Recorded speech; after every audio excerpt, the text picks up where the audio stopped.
So I want to do something really quickly before we get the video started. I want to do a mental health check-in, okay? Let me know how you guys are feeling before you start the video. So take a moment, like, subscribe, and comment with your current mental state. I want to know, do a mental health check-in.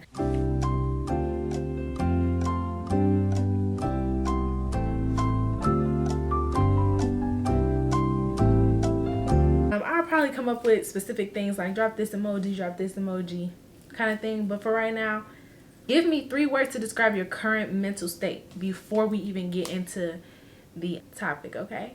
Anyways, let's do this. Is she on? Yes. Hi guys!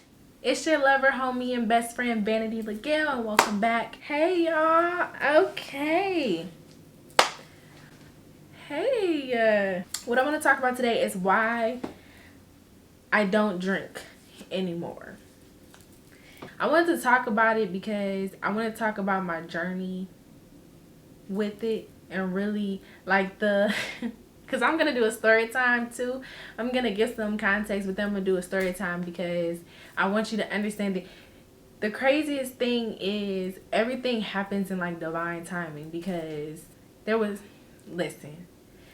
The reason why I don't drink anymore is insane. So let's go. I'm just gonna give some context of like my drinking or my history with it and stuff like that. I am gonna say, and it seems like this is to me like a wide gap, but I just really cannot put my finger on it.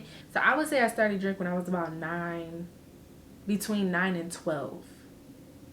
And that is crazy. It was so weird. I was hanging out with an uncle's girlfriend's granddaughter or something like that, and they were older than me. They were like, now that I think about it, I don't think they were that much older. They probably weren't older than 16, but I had like lied to them and told them I was older than I was. Liar! Liar! Listen. Liar! So that's low key. Like I know for a fact it was in like middle school, which is so bad. Like, oh my god, that is so bad. I don't want people to be like, dang, what was her parents? What was she doing? Because I went to an advanced school. I travel frequently. I was pretty spoiled. So in a sense, like, so I don't want it to be like, where were your parents? Where your mom at, nigga? I always have father figures, all that stuff. So it wasn't nothing that just kind of, there's not nothing that really was just like, boom, this is the turning point. This is where you started just going hard. Anybody that drinks in excessive, you have people that binge drink, you do have people that have alcohol dependency, and then alcohol abuse. So those are different. Alcohol abuse, alcohol dependency, and binge drinking. So I think that either way, it just became a problem. Like me, I used it more for anxiety. So first it was boredom. Like when I first, and our friends, me and my friends, we sneak in and be like in our parents, like that kind of thing, sneaking alcohol or whatever. I would say we did it more out of boredom, and we were young. We just liked how it made our body feel and stuff like that. But we used to get smacked. Now that carried on more into high school, but we used to get smacked. And the thing that I've always been grateful for too is that we've always been in really safe environments. I think of how many situations you put yourself in when you're under the influence. Like, I'd be sitting really like, you was out here like, what? Like, it's just so unsafe to be so belligerent. And I know there's so many people that have done it, whether it's in college, whether you just out with your girlfriends, you done fell out everywhere. Like, it's not safe, honestly. Look, I sound like somebody's parents. But yeah, okay, so it started out as me using it because of just boredom, just young, just trying stuff, type shit. And then it became a way for me to cope with anxiety. So I feel like I had experienced quite a bit of trauma between my childhood up until high school. So then I developed anxiety, or I just had like anxiety as I got older and into my teenage years, and I would drink because of that. Again, I always did safely. Like, I'd just be chilling in the house or at my friend's house. So it was always in a nice, controlled environment, luckily. 9 times out of 10. Then, into my adult... once we got into my more adult years, like right out of high school, college, a little bit, that's when it became more of a coping thing. I had gotten into a relationship or two that ended up being extremely traumatizing, and to cope through that, I would drink more than I should, honestly, just to cope or just to deal. Oh my gosh. So, okay, y'all know pre-gaming, and y'all know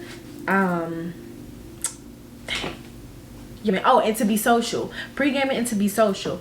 Me personally, that does not work for me. Like, people that can go out, there are people that can really go out and have a drink or two every couple months or something, right? There's people like that, which I would think if you're going to drink, that's how you should drink.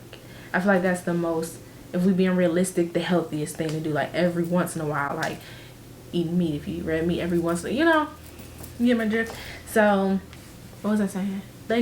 I'm having the biggest brain fart right now. Y'all help me out. Right, like, tell me now. Yo, boom. So, social anxiety. That's what I meant. I'm sorry. So, social anxiety, and I used to have anxiety, but once I worked through my anxiety and where it was coming from and healthy ways to cope with my anxiety, I didn't really want to drink because that was a big part of it. Boredom was no longer an issue. I try to do things that only align with my purpose and that are beneficial, but I do sprinkle in other stuff. I make sure I'm doing self-care, reading more, that I'm always learning. Because I think with me, for real, my brain, I get bored fast, but not in the way of like how we live in the social media era right now and TikTok, like my attention span. Like, I'm not a person that has to jump from things like really fast. It's just that I often get overstimulated too. I feel like I'm going on a tangent, but I'm gonna bring it back.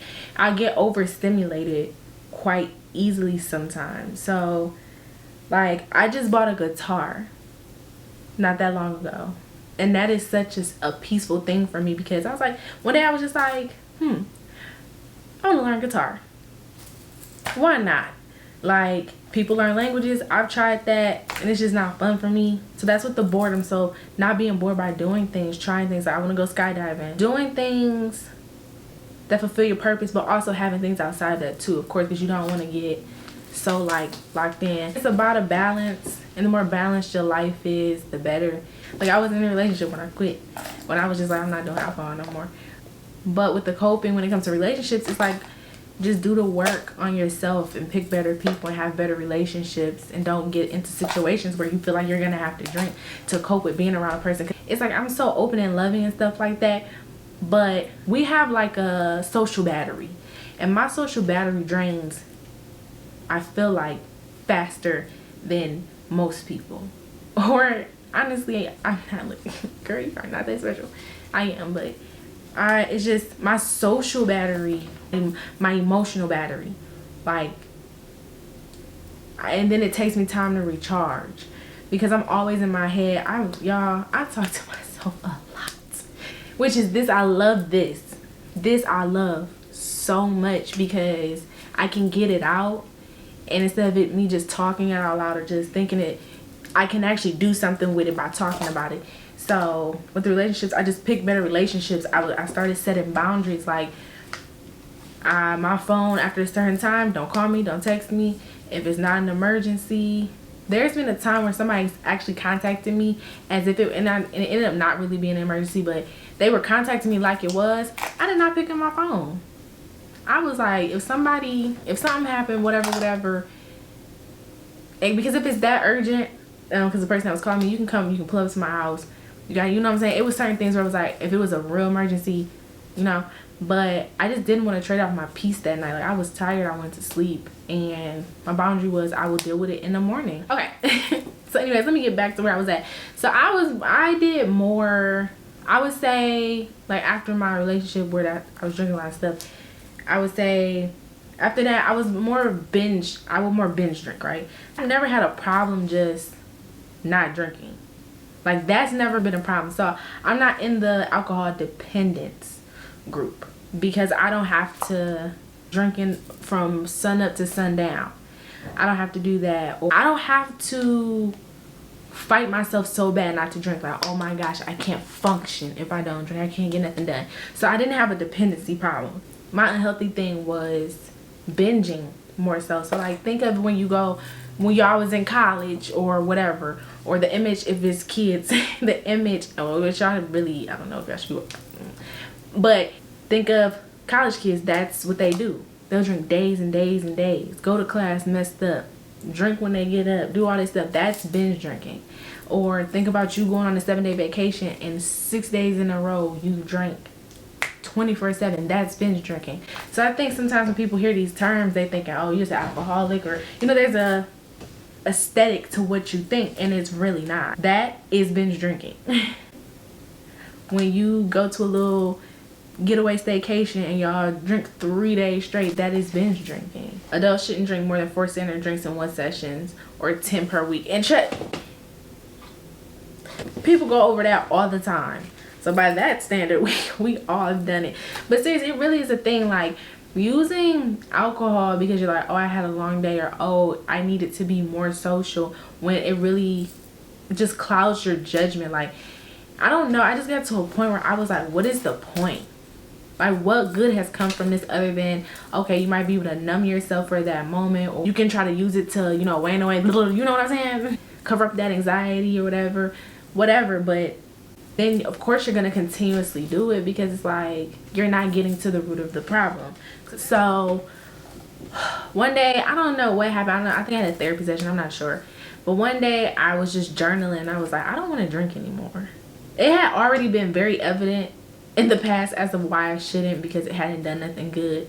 And it was so evident. Like, sometimes it's like you would think once enough things happen, or you embarrass yourself enough, or you lose enough, or you fall. I'm a faller. Oh my gosh, I'm already clumsy. Like, I'm extremely clumsy. Like, before I started this video, I got up on this chair and this arm thing right here fell, water spilled, and broke my vase of roses yesterday by bumping into the wall or the banister in my house.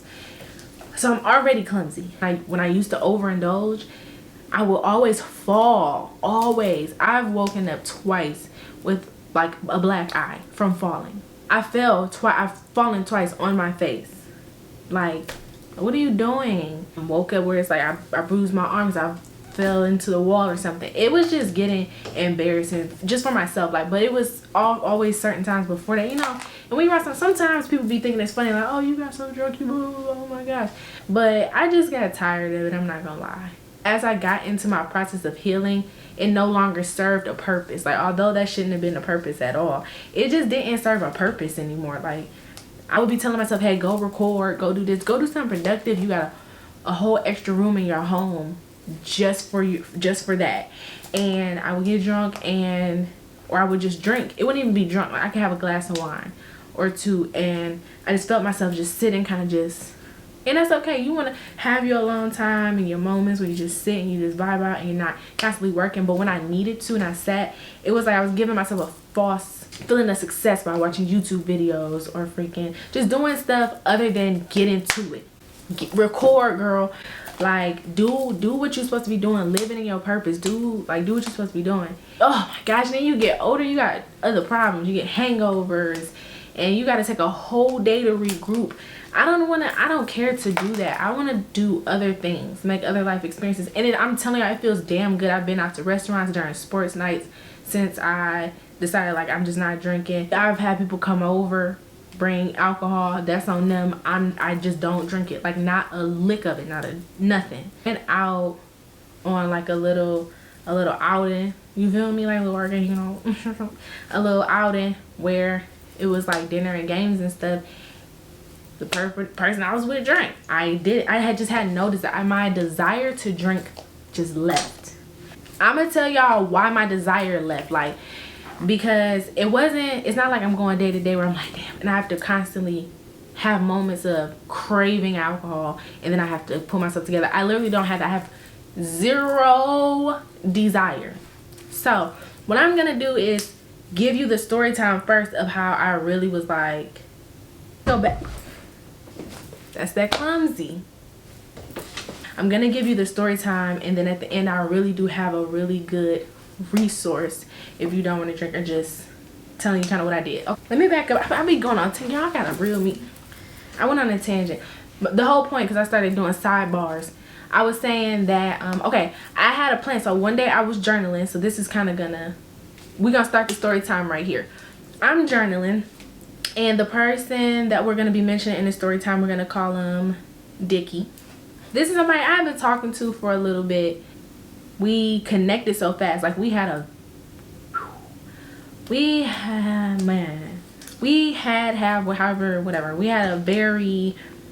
instantaneous chemistry. It was like one of those things, you know, like some people you meet and it's just, and that's how it was. Like we're both creatives in a way, but not overly like those people that's too art, like just live, breathe art, but we're like very creative people. So just creative in our thinking, very intellectual.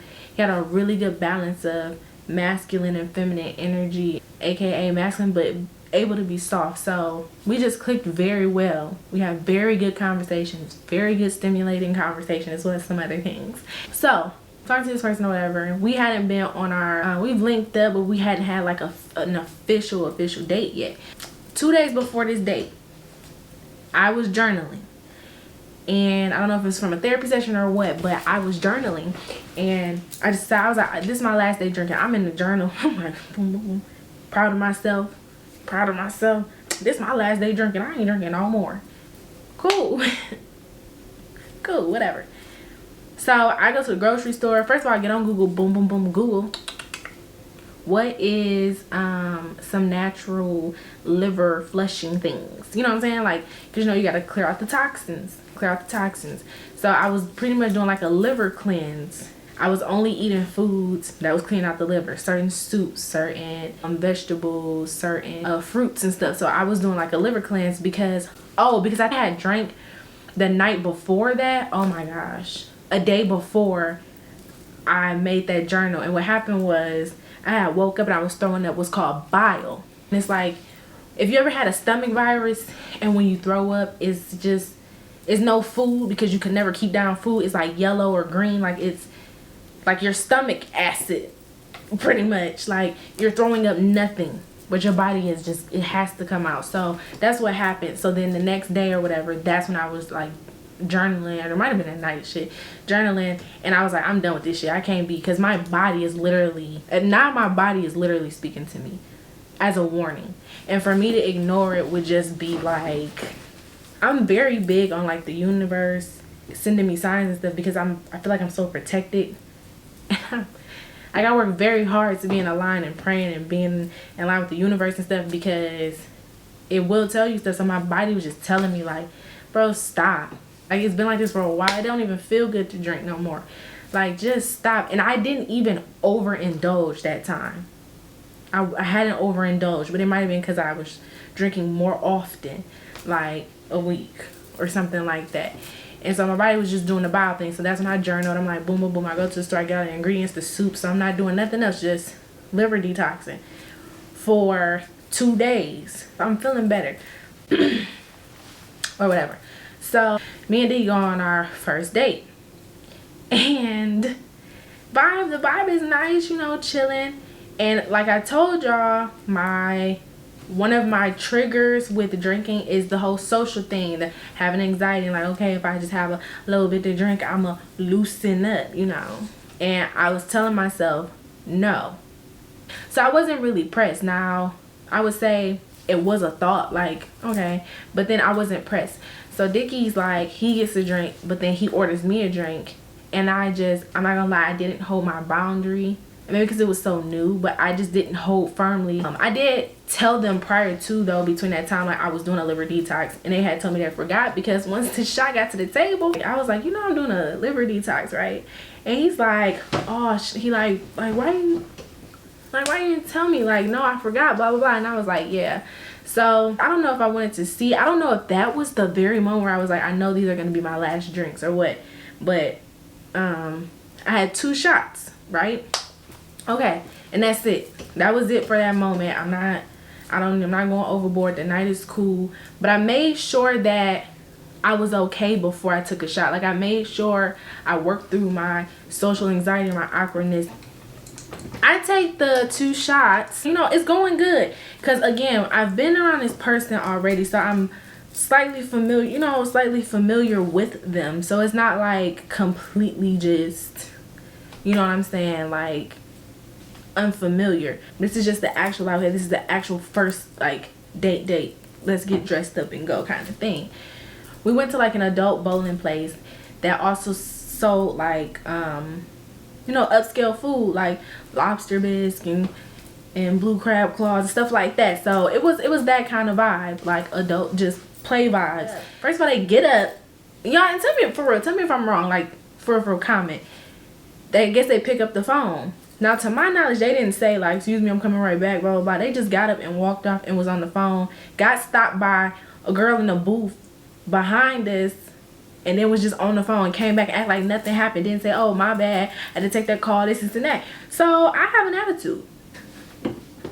Like I have an attitude because that's rude as fuck. Like that's rude as hell. Like and it was going so good, so I'm like, what are you doing? I guess they didn't like that I had attitude, so they kind of got an attitude.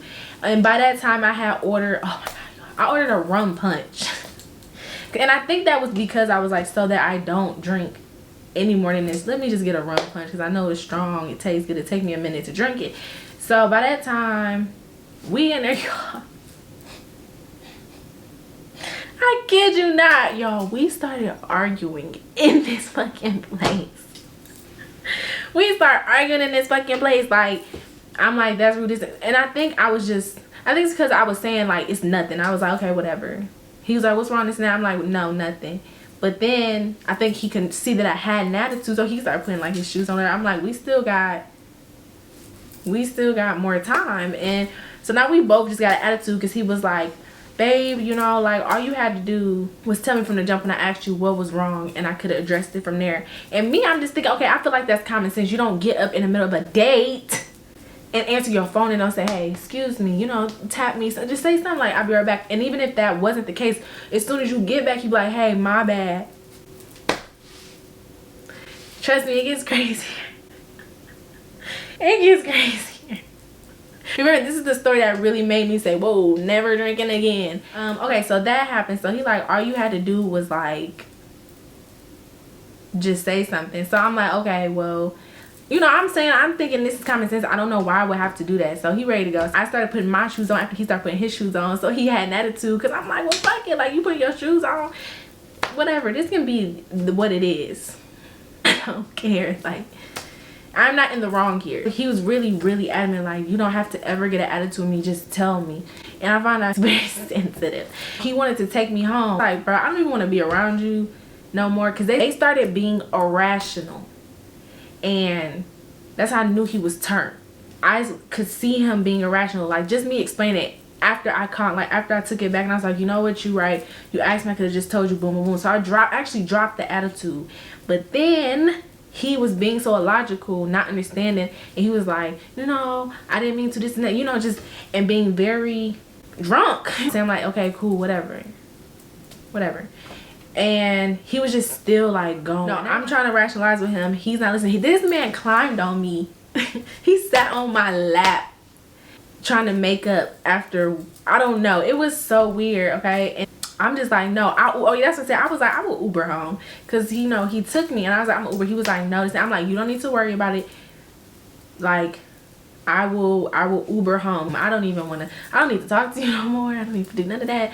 I will Uber home. He's like, no, like in the middle of the night I brought you, I'm not gonna let you Uber home. And I'm like, whatever, I'm gonna Uber home, because I'm not trying to deal with this. He was being so fucking irrational. And then we kind of got into it.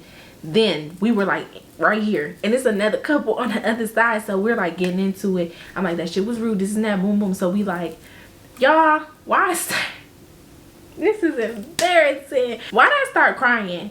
And I don't know if I started crying because I was mad, or if I was just over it, or if I was frustrated. But girl started crying like, what are you, I should punch you, what are you doing? So then that's when he was really like, whoa, like taking it back. So he's like consoling me, but I'm like sitting here like, don't console me, like we're in a public place, like don't be hugging, like that's weird, don't do that, just, I got it. He sounds to me like, I'm so sorry, this and that, blah, blah, blah. So, okay, so I get up and I would just hurry up and start walking off. By that time, we kind of, once the emotions start flowing, we kind of dropped the attitude. So I'm leaving out. We playing out from there all the way out to the door, just being childish. I'm like, nope, I'm leaving, but I'm joking about it now. So we get outside. Yeah. It's late as hell, mind you. It had to be anywhere maybe like midnight. I don't think it was like after 2, but we get outside, get to the whip. His battery's dead. Okay, no problem, because it was cool. It was a nice day outside. We just sitting down and we chilling, we laughing and stuff while we try to have somebody help jump the car. So these 2 girls, like, cars behind just parked, and he asked them to help, and they were ignoring him. So he got mad. He was like, what the fuck, like, why are you ignoring me? Like, he is so crazy. He is so offended because he like, I would help if somebody was really asking for help and these are fellow skin folk, I would help. And I'm like, okay, they're not obligated and they're female, so I'm like, you have to understand, females already feel vulnerable, but now it's late. It's probably like midnight or a little past midnight. Even though you're with a woman, they probably still, you know, that's not a safe thing for somebody to be yelling at you like, hey, can I? And then you get their attention like, can you jump my car, blah, blah, blah. And they just like, no. Or, and then he ended up kept asking and they were like, no, like, we just got to go somewhere. And you can just tell they were just not comfortable. So I'm like, let's just, you know, ask somebody else, you feel me? And he started getting tight, y'all. Like, he was like tight. Like, he was really tight. Like, he was like, what the fuck, da da da. Like, talking about, yeah, okay, when you come back to your car. I don't know what he was gonna do, but he was like, yeah, okay. They felt some type of way that they had to, I think, call a male friend from outside to come outside. And I'm telling him, like, bro, you need to relax. Nobody's obligated to help, and you just, for real, like, relax. But again, I could tell it was so illogical because I've been around this person sober and like this, and they would not behave like that. And that's kind of scary too. Like, you can become a totally different person when you drink too much. I was just seeing this and I was like, oh my gosh, this is terrible. I was like, you probably freaked them out, but then you kind of yelling at them a little bit because you're upset because you like, bro, that's some BS. We are skin folk and you not gonna help me. Like, I would help y'all, blah, blah, blah. And I was like, you gotta relax. So, okay, we finally get a jump from a nice guy, a skin folk guy. And so we have him, he pulled up and he jumped and he's talking to him. He's a little bit more calm now. So Dickie's like, man, yeah, we just asked them females and blah, blah, blah. And you know, if they were stuck on the side of the street, we would stop and yada, yada, yada. And he like, yeah, man, you know, everything calmed down.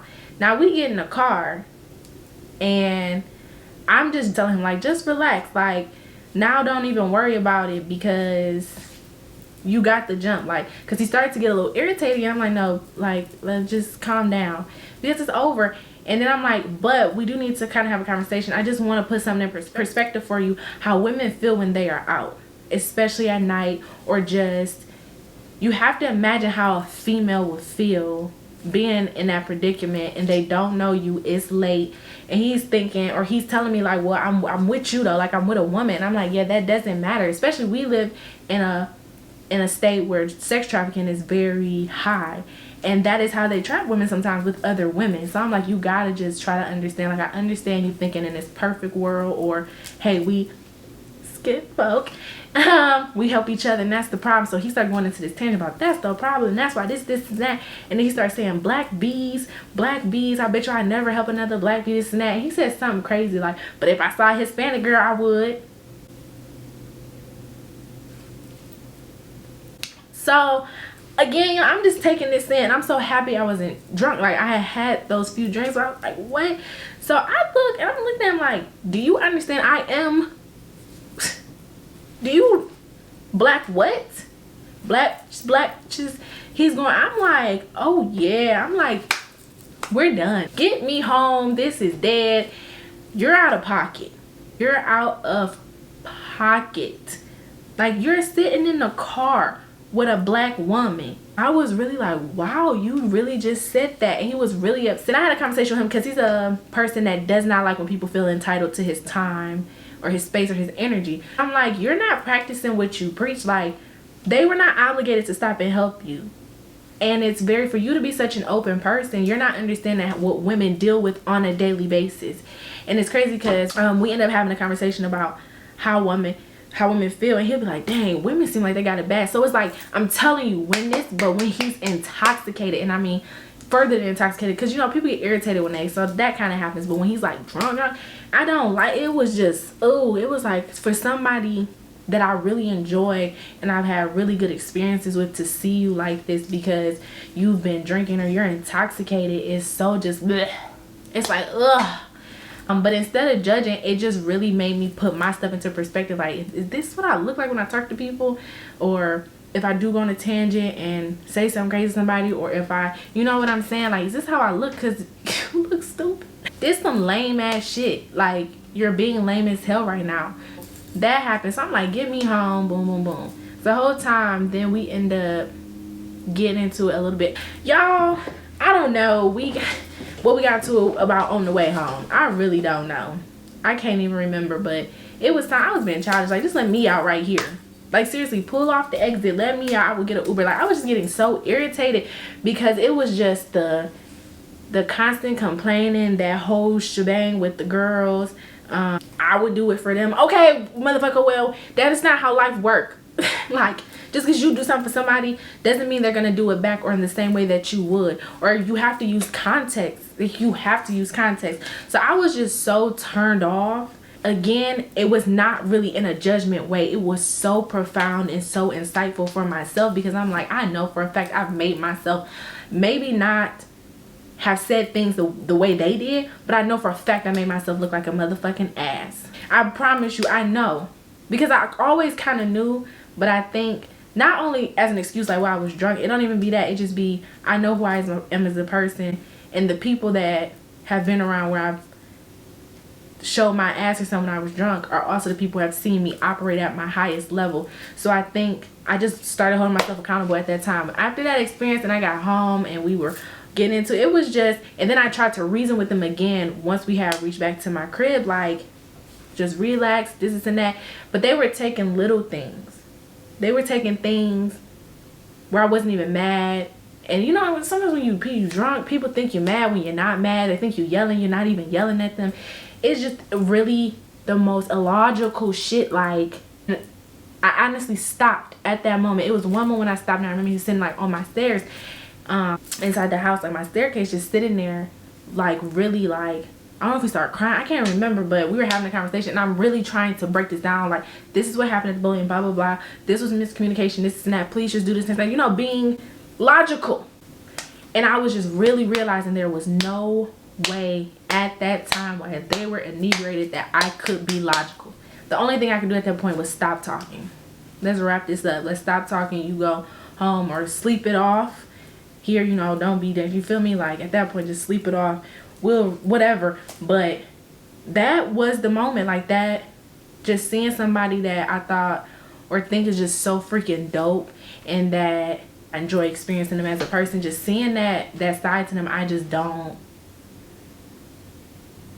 like. And I remember maybe 2 days later or a couple days later, I just hit him up and was like, I'm not gonna lie, I don't like you when you drink. I had to tell him, like, just if off the strength of, if we are going to be in each other's lives in any way or be cool or whatever the case may be, I'm just letting you know now. I don't care how it go, like, we just don't talk, but I just want to let you know I think you're dope, and you thinking that you need to drink in social settings. Or he told me he had people tell him that he was better when he was turned. Like, he was better. They like him better when he's drunk. And I'm like, that's not a group of people you need to be associated with, honestly. For them to say, oh, I like you better when you're inebriated, like, I like you better, you're a better person when you, no. And I told him, like, I've been around you when you're not. So whoever's telling you that, you need to take them out with the motherfucking trash, because no. Like, no.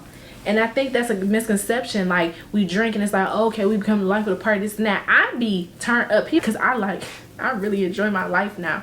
So it's like, I be so like, he's like, are you good? Like, I'm like, yeah.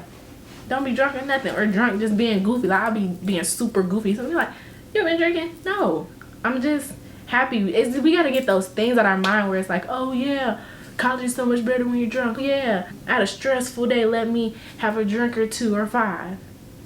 Oh yeah, when I go on an all-inclusive, when I go on vacation, or when I go to this, I have to drink in excess. Like, no. Or, oh yeah, I gotta have me a drink before I go out and be social. Like, no, work on why you're having anxiety. Work on just how to be more social. Build the skills to learn how to be more social instead of drinking. That's it. Look, y'all gonna do what y'all want to do. But yeah, that's my story. That night, y'all, was so crazy. It went so left so fast. So the big thing for the end is I listened to an audiobook called How to Control Your Alcohol by Alan Carr. And it's such an amazing insight on alcohol and the consumption of it. It really is a nice listen, because I started listening to it after that day, after that incident, because I was done. I was done.